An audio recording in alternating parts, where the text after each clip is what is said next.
Percentage of unemployed as of the last fiscal quarter was 3.3. No, Byron, 3.4. Mr. Douglas? Ron, I got the skinny of the fat cat. I'd just like to wish you the very best of luck, and I mean that sincerely. Yeah. Nice tie. Well, mine's not quite so telegenic, but it was given to me by my lovely wife and my 5 children for Father's Day, and I like to keep it close to my heart. Gold. Mama's maid, Mamie, got confirmation from Hutchinson's maid, Sadie, that he's doing his campaign manager. What? Wait a minute, I have a picture. Look.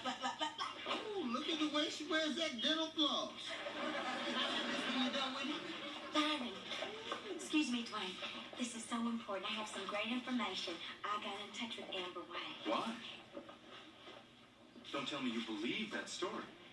Well, you didn't deny it. But anyway, the point is... The point is that my staff sent me a stripogram for my birthday.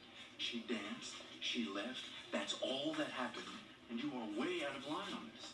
Ladies and gentlemen, please take your seats. Mr. Douglas, to the podium, please. Byron, wait. Less than 10% of the women on welfare have more than 3 children. Only 1.5% of the state budget goes to welfare. The so-called welfare queens sapping your tax dollars are a mere figment of my opponent's imagination. Yes. Our real enemy is the glaring disparity in school aid between rich districts and poor districts. My 3-part program would 1. Increase state sales tax by 0.5%, thereby creating revenues for poorer school districts. 2. Appoint an emergency task force to study the most cost-effective use of medical dollars. And 3. Establish statewide centers for the homeless and the unemployed.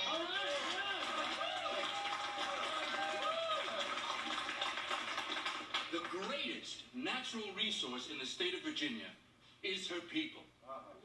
Let's not let them go to waste.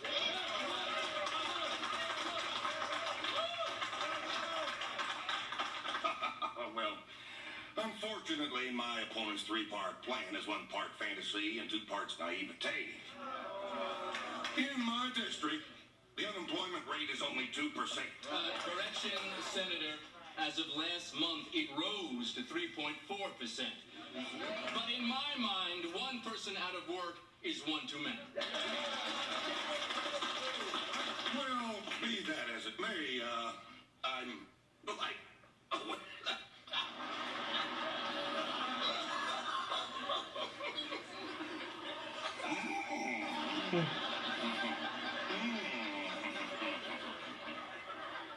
Well, let me just say this in closing. The denizens of this fair district are faced with a choice. My 24-year record of leadership, steeped in faith and family values, or this fly-by-night with his focus on facts and figures. Now, when I say figures, I am not talking about percentage points. No. Now, it has come to my attention that Mr. Douglas, my esteemed opponent, a striptease aficionado, is involved with a sex kitten who has cavorted with at least 1 other that we know of in the Douglas camp. A woman who is involved in a sexual harassment scandal, an African-American woman whose ancestors have owned slaves. Well, Mr. Douglas, just what is it that goes on in your headquarters? Sounds like bedlam to me.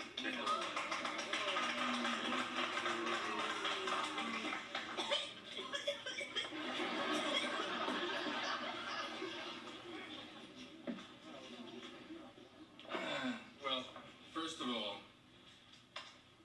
let me say, Senator, that it is my privilege to be associated with Whitley Gilbert.